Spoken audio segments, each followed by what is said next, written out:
Picture this HOA nightmare. Entitled Karen steals my family's lake access, then melts down when I buy the entire lake and charge her $250 just to stare at the water. Scene? Brenda Whitmore, fake blonde HOA tyrant, hosts her posh barbecue on our ancestral shoreline. 40 elites, designer steaks sizzling, her boasting loud about finally banishing the riffraff problem. That's when I stroll up with my ownership papers. The smell of expensive beef mixes with her panic sweat as conversations die. Event fee, $250, I announce coolly, plus $50 per guest. Lakes under new management. Dead silence, then pure chaos. Brenda shrieks extortion, while guests scramble for their cars like roaches when the lights flip on. Coolers tumbling, kids crying, BMW tires squealing on gravel.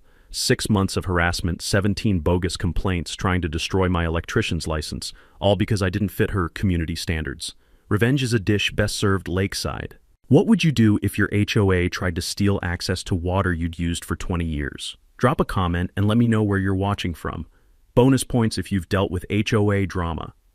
My name's Derek, and 6 months ago I thought the biggest problem in my life was my recent divorce. Boy, was I wrong. Turns out, dealing with my ex-wife was like playing checkers compared to the four-dimensional chess match Brenda Whitmore had planned for my life. Let me paint you the picture. I inherited my grandfather's cabin in Pine Ridge, Colorado. Modest two-bedroom place built in 1962, sitting on 3 acres where the deer outnumber the neighbors.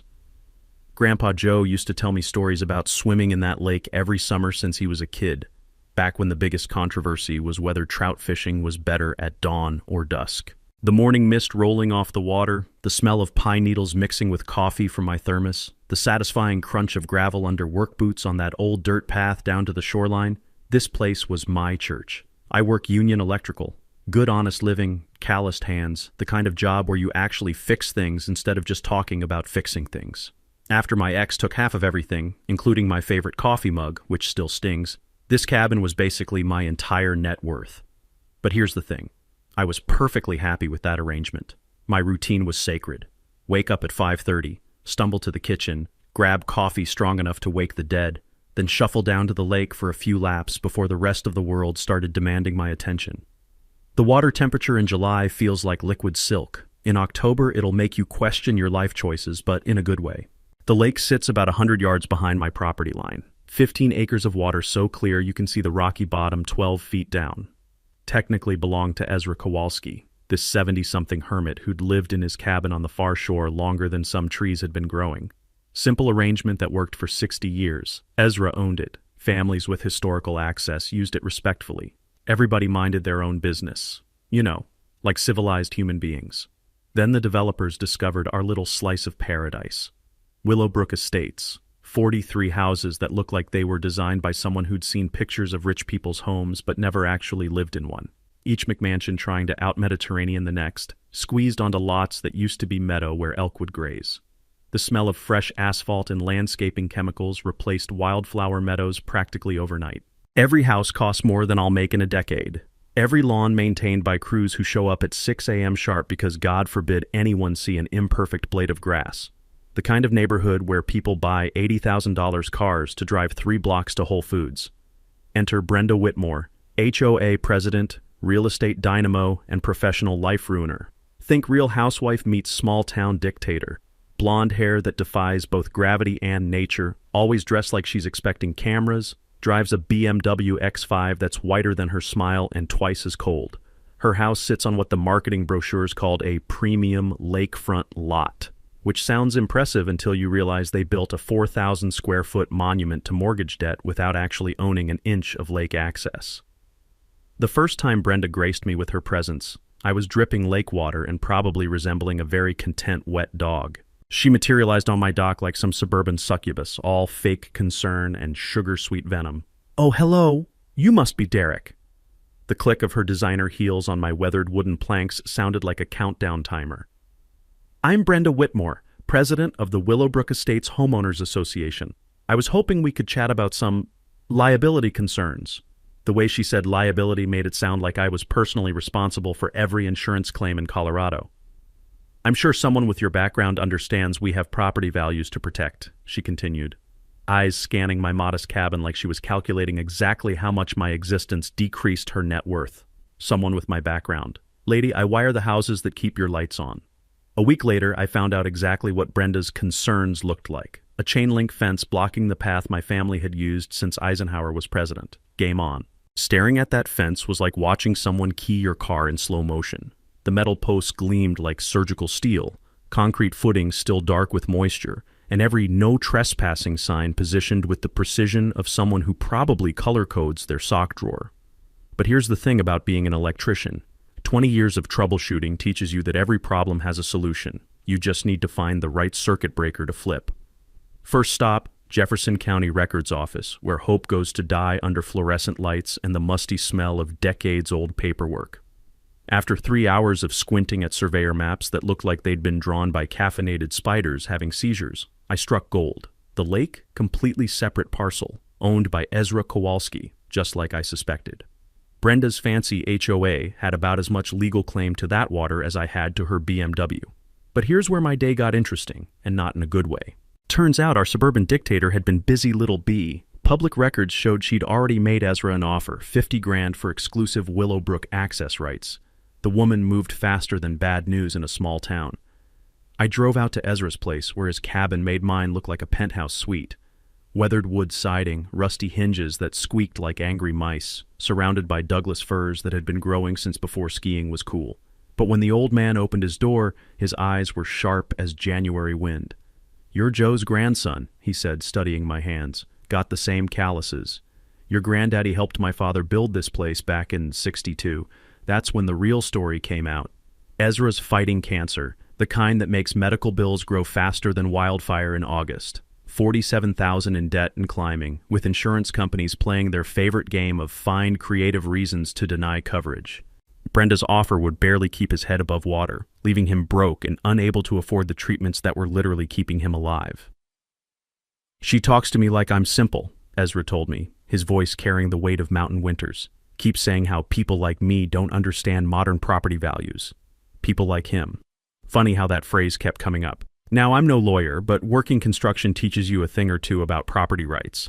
I remembered reading somewhere that if you've been using land openly for long enough, the law sometimes recognizes that usage. Sure enough, Colorado's adverse possession laws can grant legal rights after 18 years of continuous, obvious use. My family had been swimming in that lake for 60 years, 3 times longer than required. The path was worn smooth by 6 decades of bare feet and fishing poles. While I was playing amateur legal scholar, Brenda deployed her secret weapon, a security guard who looked like he'd rather be anywhere else on Earth. "Sorry, man," Bobby apologized, adjusting his radio like it was made of unstable explosives. "Mrs. Whitmore says I gotta keep everyone out. Union job, good benefits, you know how it is." Poor kid was sweating bullets in the mountain air, constantly glancing toward Brenda's house like she might appear with a performance review and a pink slip. That's when I heard it, the electric hum of righteous suburban fury. Brenda's golf cart materialized through the trees like some designer-clad angel of property management, her jewelry catching sunlight like a disco ball of entitlement. "Derek," she called out in that voice that could make sugar taste sour. "Surely you understand that rules are rules. We simply cannot have unauthorized persons creating liability exposure for our residents. Unauthorized persons. Not neighbors, not people, not even trespassers. Unauthorized persons. Like I was some kind of human parking violation. But 20 years of dealing with condescending foremen had trained me for this moment. I just smiled and pulled out my phone, started documenting everything. The click of my camera shutter seemed to hit her nervous system like fingernails on a chalkboard. "What exactly do you think you're doing?" The fake sweetness cracked just a little. "Taking pictures," I said, snapping another shot. "Funny thing about fences, they need permits when they cross property lines. Your beautiful barrier there? It's sitting 3 feet onto public easement land. You know that moment when someone realizes they've been outsmarted by the person they thought was too stupid to matter?" Brenda's face went through more changes than a traffic light having a nervous breakdown. 48 hours later, Jefferson County Code Enforcement showed up with measuring tape and an attitude problem for Brenda. Her fence had to move, and she had exactly 2 days to do it, or start paying daily fines that would make her car payment look like pocket change. Her meltdown was spectacular. Standing there screaming at the county inspector about harassment and corruption while he calmly wrote her citation, her voice rising to frequencies that probably confused the local wildlife. The mountain wind through the pines almost seemed to be laughing. Round 1, working man 1, HOA tyrant 0, but something told me this was just the opening act. If I thought winning round 1 would cool Brenda's jets, I had another thing coming. Apparently, humiliating a control freak in front of county officials is like feeding a gremlin after midnight. Things are about to get a whole lot worse. 3 days post-fence fiasco, my phone rang with news that made my morning coffee taste like liquid regret. Tom Rodriguez, my lawyer buddy who usually calls about fishing trips and football bets, sounded like he'd just watched his truck get repossessed.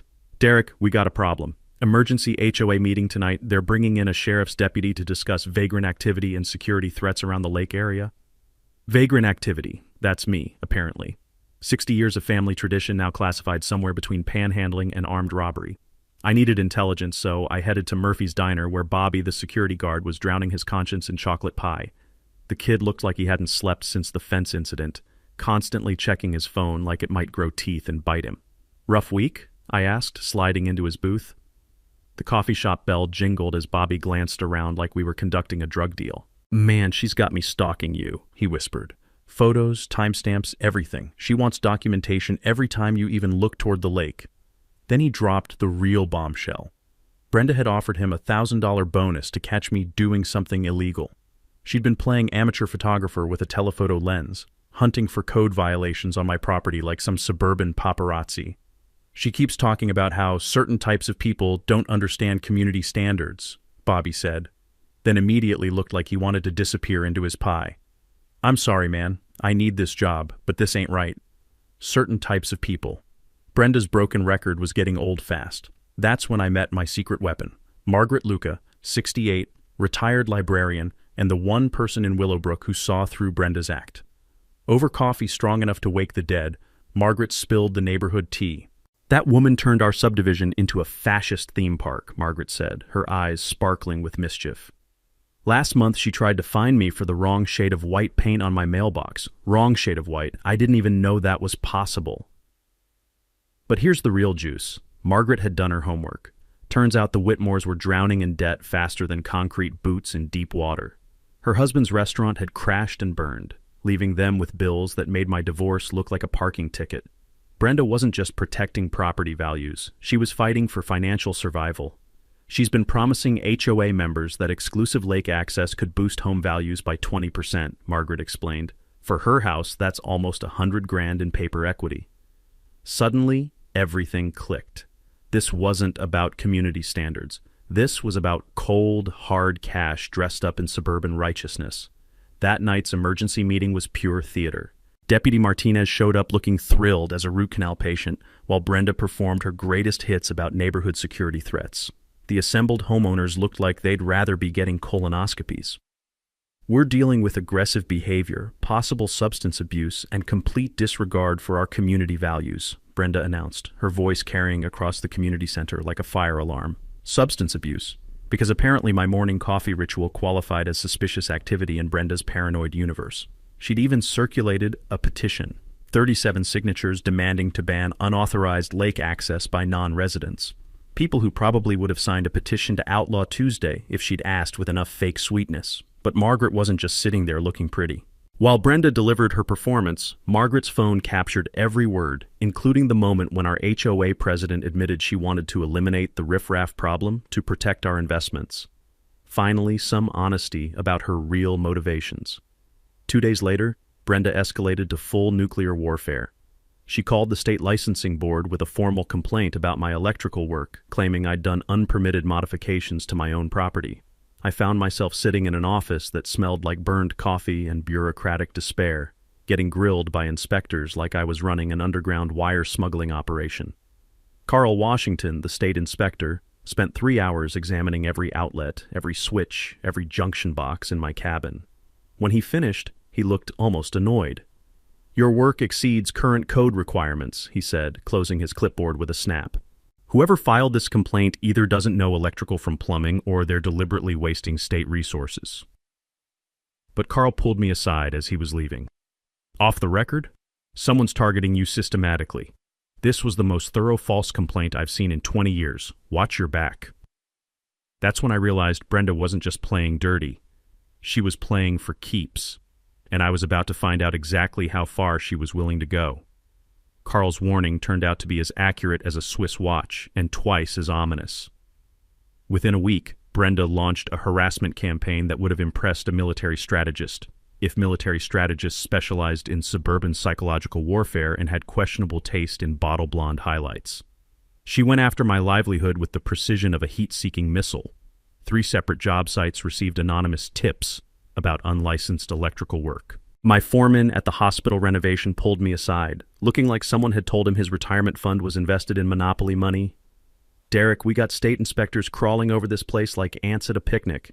Everything's clean, but it's burning time and money we don't have."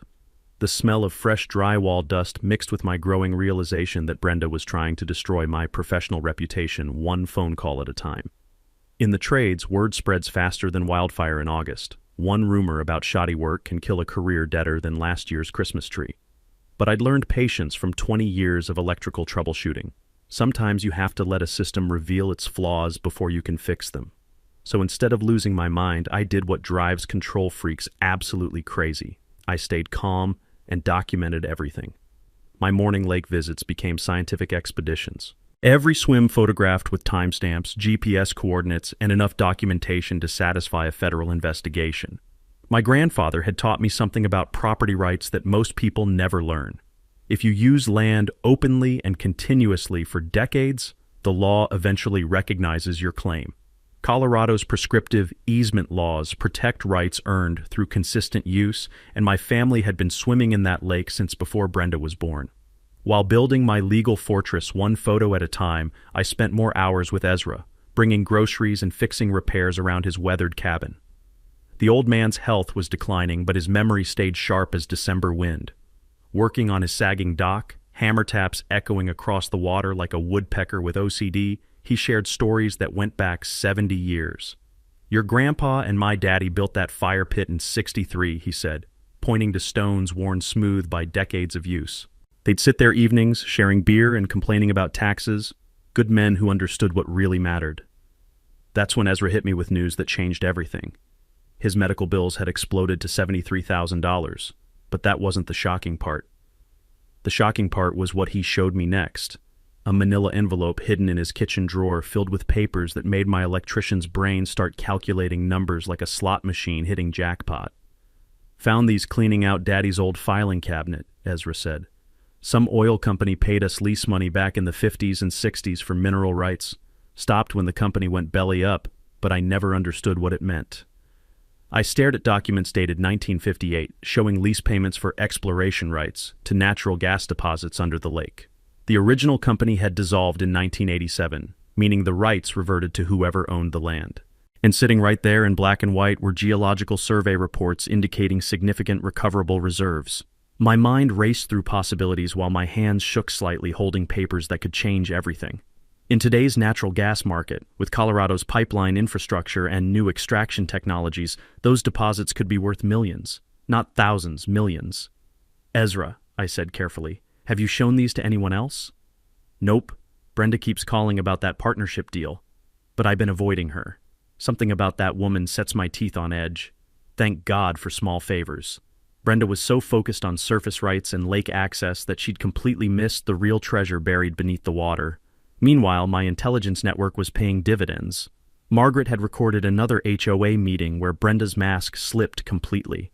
Over coffee that could strip paint, Margaret played back audio of our suburban dictator discussing demographic management and maintaining property value integrity. She actually used the phrase, "keeping out undesirable elements," Margaret reported, her librarian instincts offended by such blatant prejudice. Woman doesn't even pretend to hide her discrimination anymore. But Brenda's desperation was reaching new heights of crazy. Bobby confided that she'd been conducting surveillance on my property like some discount private investigator, photographing everything from my truck to my electrical meter. "She's got files on you thicker than a phone book," Bobby whispered during our weekly diner confessions. "Even called the IRS, claiming you're hiding income from side jobs." That almost made me snort coffee through my nose. The IRS investigating a union guy who reports every penny and saves receipts like they're family heirlooms? Brenda clearly didn't understand working-class survival tactics. The breaking point came when she hosted her lakeside barbecue. designer furniture scattered across Ezra's shoreline like she'd already won. Expensive steaks sizzled while she loudly announced plans for exclusive community amenities and proper access management. But sitting in my truck that evening, holding Ezra's mineral rights documents, I realized Brenda had no idea what she was really fighting for. Time to show her exactly how much this lake was worth. Holding those yellowed papers in Ezra's kitchen felt like discovering buried treasure in your grandmother's attic. Except this treasure was sitting under 15 acres of lake water, and I was probably the only person within 50 miles who understood what I was looking at. The mineral lease documents told a story that would make Brenda's designer handbag collection look like spare change. Back in 1958, Rocky Mountain Energy Corporation had paid Ezra's father $500 a year for exploration and extraction rights to natural gas deposits beneath the lake. The company went belly up during the 80s oil crash, and all rights reverted to whoever owned the land. The smell of Ezra's decades-old coffee mixed with my rising excitement as I studied geological surveys that read like a roadmap to financial freedom. These weren't maybe possibly estimates. We were talking documented, drillable natural gas reserves worth potentially millions in today's market. I spent 3 sleepless days researching Colorado mineral rights law, pipeline infrastructure, and extraction regulations. Turns out our little mountain lake sat perfectly positioned near existing pipeline networks, and new environmental standards actually made small-scale extraction more profitable than ever. Conservative estimates put recoverable value between $2 and $3 million over 20 years. My hands shook like a caffeinated chihuahua as I ran the numbers. Ezra could fund his cancer treatment, pay off every debt, and live like a king for the rest of his days.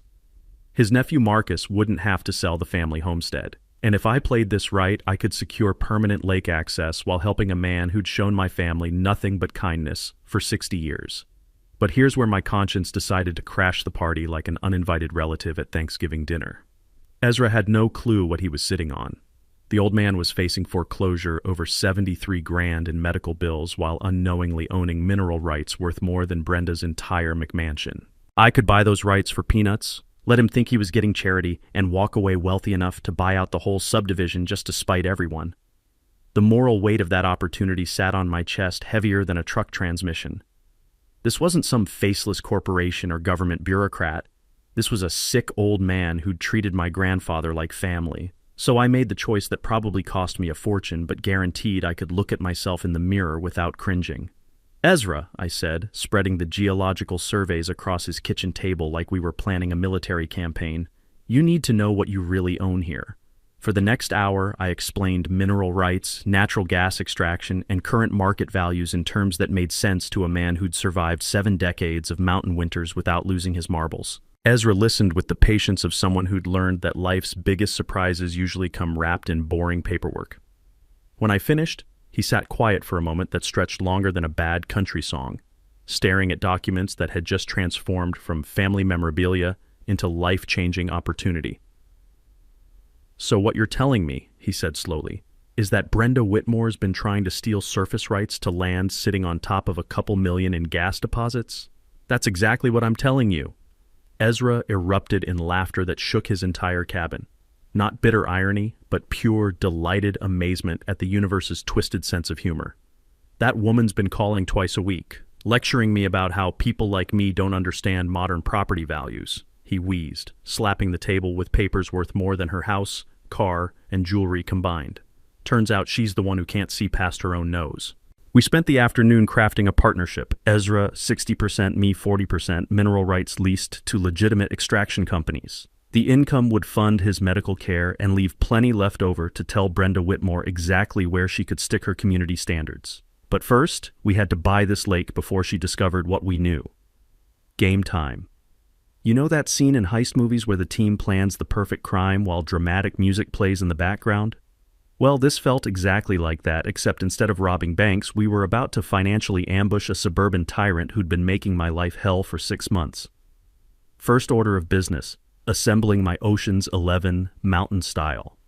Tom Rodriguez traded his usual diet of fender benders for crash courses in mineral rights law, spending sleepless nights surrounded by legal texts thicker than Colorado phone books. The smell of burnt coffee and highlighter ink filled his office as he transformed from small-town lawyer into resource extraction specialist.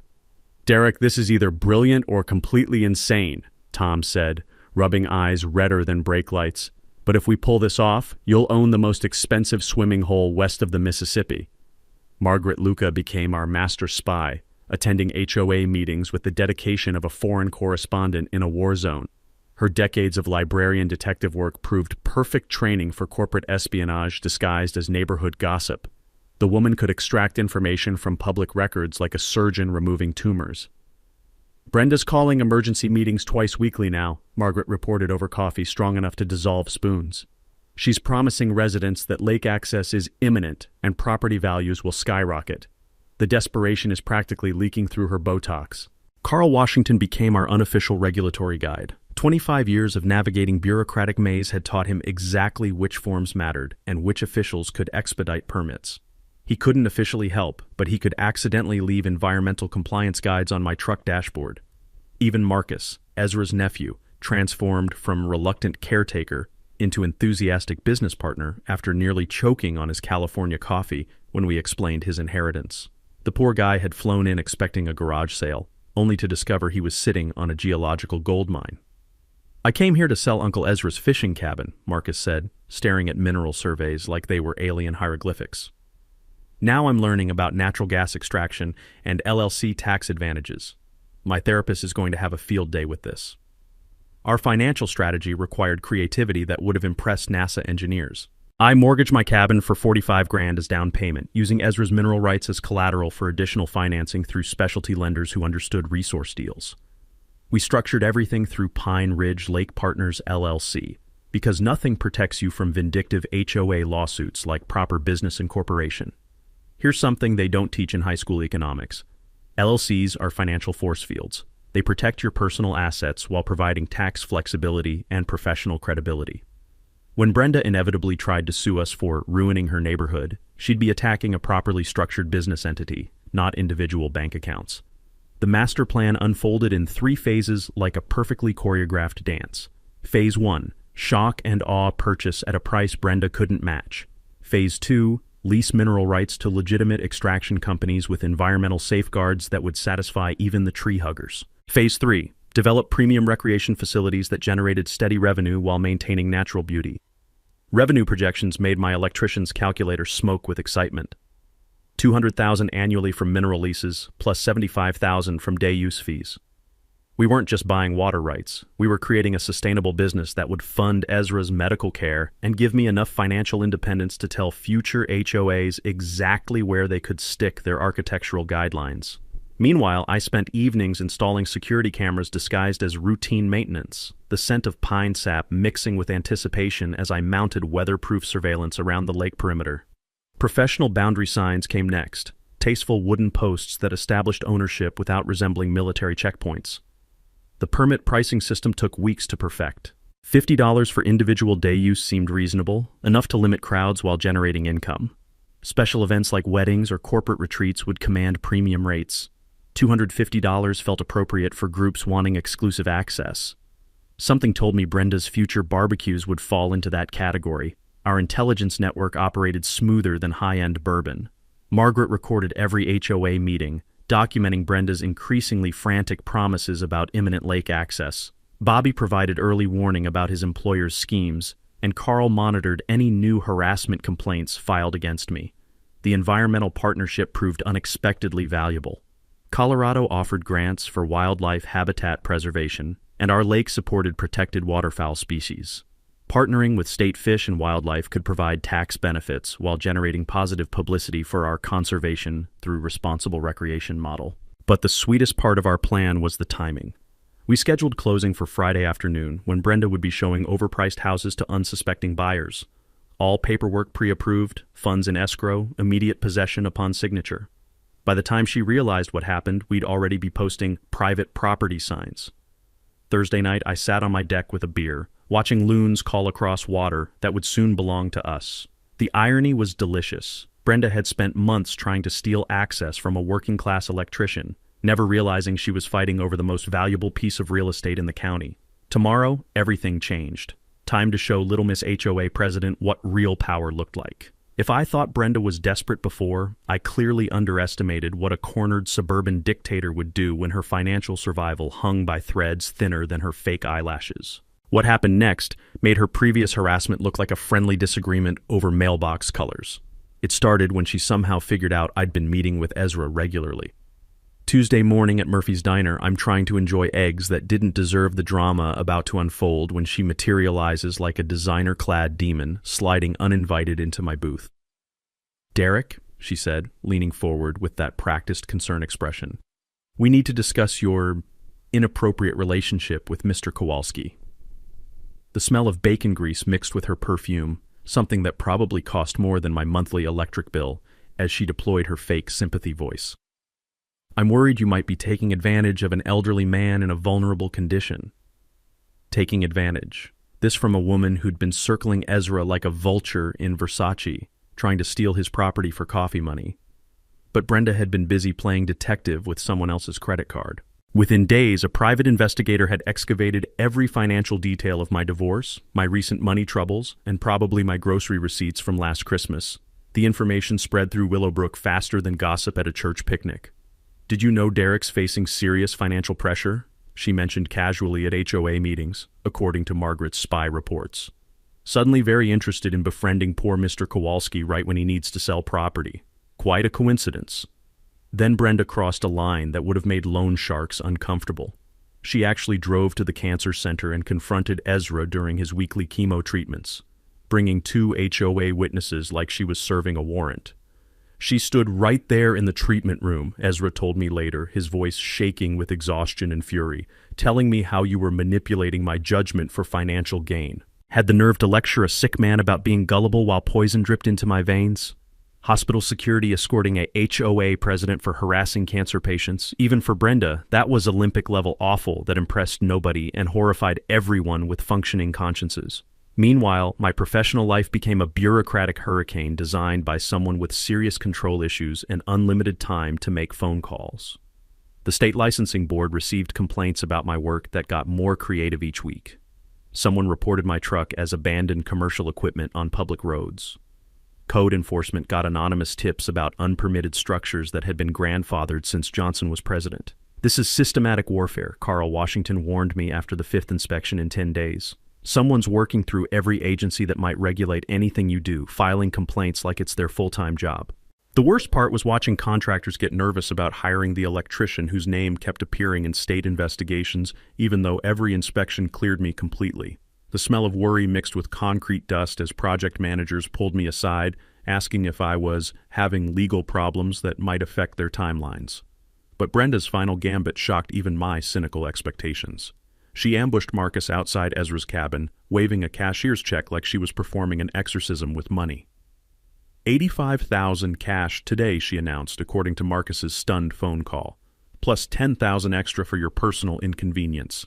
Personal inconvenience, bribery disguised as travel expense compensation. She kept insisting Uncle Ezra was being conned by predators, Marcus reported, sounding like he'd witnessed an alien abduction. Then she hands me this check and says all I need to do is convince him to sign papers she'd already prepared. That's when Marcus dropped the bombshell that made my blood freeze. Brenda had actually forged preliminary sale documents, complete with signatures she claimed showed Ezra's intent to sell. She'd been preparing to close a deal based on fabricated paperwork. "The documents looked official," Marcus said. "If I didn't know better, I might have believed Uncle Ezra had already agreed to sell." Forgery, elder abuse, harassment, bribery, and fraud wrapped in suburban entitlement that would have impressed organized crime bosses. This woman had escalated from petty HOA tyranny to actual felonies without missing a beat. But here's the beautiful irony that kept me warm at night. While Brenda was burning through her husband's maxed-out credit cards on private investigators and illegal schemes, she still had zero clue about the mineral rights gold mine sitting under that lake. Her $85,000 bribe looked generous compared to earlier lowballing, but she was essentially offering lunch money for the geological equivalent of winning Powerball. Thursday evening, I got the call that changed everything. Tom Rodriguez, voice tight with excitement and disbelief. "Derek, we need to move fast. Brenda's lawyer just filed an emergency injunction claiming Ezra lacks mental capacity for major financial decisions. They're trying to stop tomorrow's closing." Suddenly, Friday wasn't just closing day anymore. It was D-Day. Thursday night's emergency injunction hit like a lightning bolt through a clear sky. At 11:47 p.m., Tom's call delivered news that made my blood pressure spike higher than Colorado mountain peaks. "They're claiming Ezra has dementia," Tom said, his voice vibrating with barely controlled rage. "Brenda's hired gun filed papers stating he's mentally incompetent to make major financial decisions. They want court-appointed guardianship to review all his affairs." Mental incompetence. The woman who'd been terrorizing a cancer patient was now claiming the sharp-minded old man who could recite fishing stories from 1963 lacked capacity to manage his own life. Friday morning felt like suiting up for the Battle of Gettysburg. I arrived at Rocky Mountain Title to find Brenda's legal army already fortified like they were defending Fort Knox. James Crawford, her $500 per hour hired gun, commanded the conference table like a general planning nuclear war. "Recent evidence suggests Mr. Kowalski suffers cognitive decline consistent with chemotherapy-induced mental impairment," Crawford announced, reading from documents that probably cost more than my truck. "Our psychiatric evaluation indicates diminished capacity for decisions of this financial magnitude." Psychiatric evaluation. Some rent-a-doctor who'd probably examined Ezra for 5 minutes and pronounced him unfit based on Brenda's coaching. But here's where desperation made Brenda sloppy. While she was playing courtroom games, Marcus had orchestrated something beautiful: independent cognitive assessment by Dr. Sarah Mitchell, Jefferson County's own elder care specialist who couldn't be bought, bribed, or bullied. The smell of recycled air and nervous tension filled the title office as Dr. Mitchell delivered her verdict with scientific precision. "Mr. Kowalski demonstrates complete cognitive function appropriate for his age and education. Memory, reasoning, and decision-making capacity all test within normal parameters." Crawford's complexion cycled through more colors than a mood ring in a microwave. Furthermore, Dr. Mitchell continued with the authority of someone who'd spent 30 years evaluating mental capacity. "Mr. Kowalski expressed clear understanding of this transaction, its financial implications, and his personal motivations for proceeding. Zero evidence of coercion or diminished judgment." That's when the star of our show made his entrance. Ezra rolled into the office in a wheelchair pushed by Marcus, looking like a mountain patriarch temporarily trading flannel for legal warfare. Chemo had weakened his body, but his eyes burned with clarity that could cut diamonds. "Miss Whitmore," Ezra said, his voice carrying 7 decades of mountain authority, "you've spent months treating me like some addled old fool you could manipulate with pocket change and condescending smiles." The conference room went silent enough to hear heartbeats. "Now you want some judge to declare me mentally incompetent because I refuse to hand over my family's property to someone who thinks people like me are too stupid to understand what we own." Patricia Vance, the title officer, looked like she was witnessing a nature documentary where the gazelle suddenly grew fangs and started chasing the lions. But Brenda wasn't surrendering without unleashing every weapon in her arsenal. As Ezra's trembling but determined hand moved across the signature pages, she deployed her nuclear option. "This is criminal fraud," she announced to anyone within shouting distance. "I'm filing charges for elder abuse, conspiracy, and deliberate exploitation of a vulnerable adult." That's when Marcus smiled like a poker player revealing 4 aces and pressed play on his phone recording from Tuesday's bribery scene. Brenda's voice filled the office with crystal clarity. $85,000 cash today plus $10,000 for your personal inconvenience. Just convince the old man to sign papers I've already prepared with his forged signature." The silence that followed was so profound you could have heard snowflakes landing on the parking lot outside. Crawford started collecting documents faster than a card dealer after someone got caught cheating. My client was merely offering fair market value for legitimate property acquisition. "Fair market value," I said, speaking for the first time since entering this legal thunderdome. "For property containing mineral rights worth potentially $3 million. The expression on Brenda's face was absolutely priceless, like someone who'd just discovered they'd been trading Picassos for grocery coupons. At exactly 3:47 p.m. Mountain Time, Ezra's pen completed the final signature transferring lake ownership to Pine Ridge Lake Partners, LLC. That scratching sound was the death knell of 6 months of suburban tyranny. But our defeated dictator wasn't finished with the theatrics. As we walked toward the exit with our deed in hand, she was already speed dialing what sounded like every regulatory agency in Colorado. "This conspiracy won't stand," she shrieked after us, her voice cracking like ice under spring pressure. "I'll destroy you all in court, you manipulative criminals." "Ma'am," I replied, patting the folder containing our ownership papers, "you just tried that. How'd it work out for you?" We drove straight to our lake, where I had the distinct pleasure of installing the first official signage, Private property. Pine Ridge Lake Partners LLC. Day use permits required. $250 special events. The sound of Brenda's BMW engine screaming in the distance was sweeter than any victory song ever written.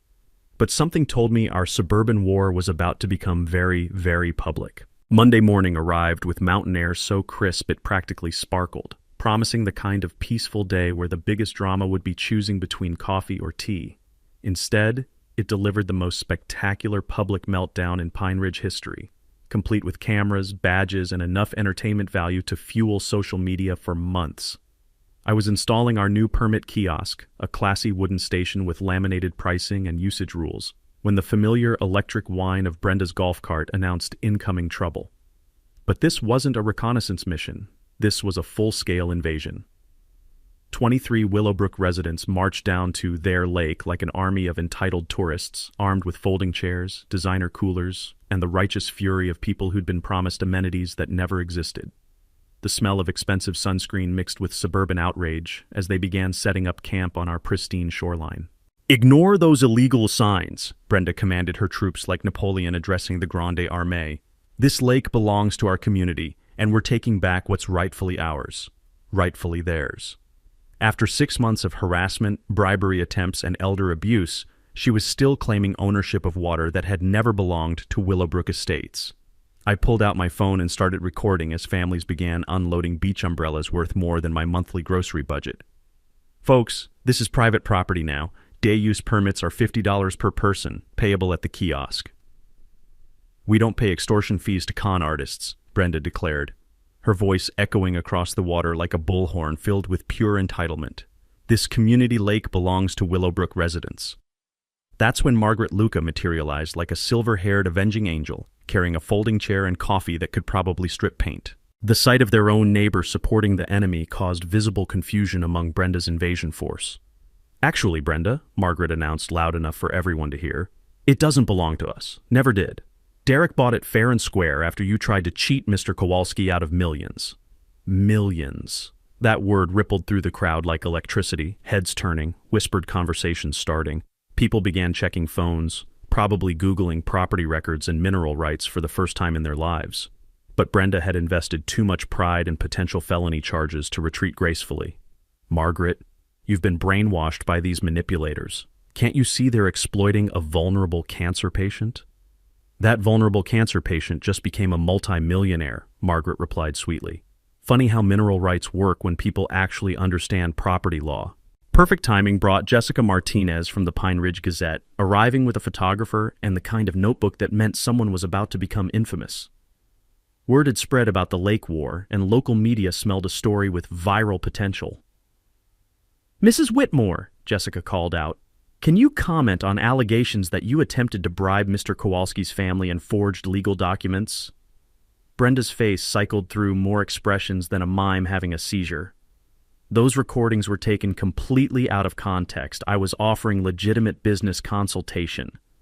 The audio includes you discussing papers with forged signatures. Care to elaborate?" That's when Brenda committed the error that transformed local news into internet gold. She lunged for Jessica's camera, shrieking about fake news harassment, while her designer sunglasses flew into the lake like expensive frisbees. The photographer captured everything, Brenda grabbing for equipment, Jessica professionally stepping back, 23 residents suddenly realizing their HOA president was having a complete public breakdown that would probably end up on YouTube. "You can't film on private property without permission," Brenda screamed, her perfect hair now looking like she'd been electrocuted by her own rage. "Actually, ma'am," I said calmly, "I gave them permission. It's my lake now." Gravel crunched under official tires as Deputy Martinez arrived, responding to dispatch reports of trespassing and media assault. The crowd suddenly found their shoes absolutely fascinating. "What's the situation here?" Deputy Martinez asked, surveying scattered beach equipment and one woman who appeared to be vibrating with pure fury. "Trespassing on private property," I explained, showing our deed and permit documentation. "I've offered legal day use access, but some individuals refuse to comply with posted regulations." Deputy Martinez reviewed our paperwork with professional thoroughness. "Property ownership is legitimate," he announced to the assembled crowd. "Anyone remaining without permits faces trespassing charges." Brenda's army began evacuating faster than tourists fleeing a hurricane, suddenly remembering urgent appointments elsewhere. But our suburban dictator wasn't surrendering without one final performance. "This is criminal extortion," she declared to her departing supporters. "Arrest these con artists for price gouging and elder abuse." Deputy Martinez looked at her with the patience of someone who'd handled entitled residents before. "Ma'am, private property owners can set any access fees they choose. That's basic property rights." The perfect justice moment came when Brenda stormed toward her golf cart, only to realize she'd parked on private property and technically owed $50 for vehicle access. "That'll be $50 for your parking permit," I called out as cameras rolled. "I'll see you in hell first," she screamed, climbing into her cart. "Ma'am," I replied with a smile that felt like Christmas morning, "you've been living in hell for months. Welcome to my paradise." 6 months later, I'm watching the sunrise paint our lake in shades of liquid gold while Ezra teaches his great-nephew to cast a fishing line from the same dock where my grandfather taught me 60 years ago. The circle of life continuing, just as it should. The immediate aftermath of Brenda's viral meltdown was swift and brutal. Jessica's article, complete with photos of our suburban dictator attacking journalists, exploded across social media faster than gossip at a church social. HOA Karen attacks reporter over lake she never owned got shared over 100,000 times, turning Brenda Whitmore into the internet's favorite example of entitled neighbor behavior gone completely wrong. Within 2 weeks, our harassment lawsuit resulted in a restraining order and $25,000 in damages, money that helped fund our first conservation improvements.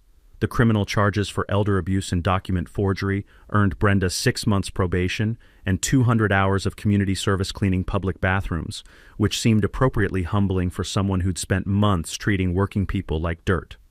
Facing foreclosure and social media infamy, the Whitmores fled to Denver where nobody recognized them from viral videos. Their McMansion sold for 60% of its original price, becoming a cautionary tale about the cost of suburban tyranny. But our real victory was what grew from the ashes of their defeat. Pine Ridge Lake transformed into Colorado's premier example of conservation through community partnership. The natural gas extraction generated $180,000 annually with zero environmental impact, funding Ezra's complete medical care while creating an endowment that protects the lake forever. State wildlife partnerships brought $75,000 in habitat grants, restoring wetlands that hadn't existed since the 1940s. Our day-use permit system became a model studied by other communities. $50 individual access kept crowds manageable while generating $95,000 yearly. Premium event bookings averaged $400 per reservation, with wedding waiting lists extending 2 years ahead. We weren't just making money, we were proving that environmental protection and economic success could thrive together. Ezra's transformation was nothing short of miraculous. The man who'd faced foreclosure over medical bills now had guaranteed health care for life, plus enough income to spoil every great-grandchild in 3 states.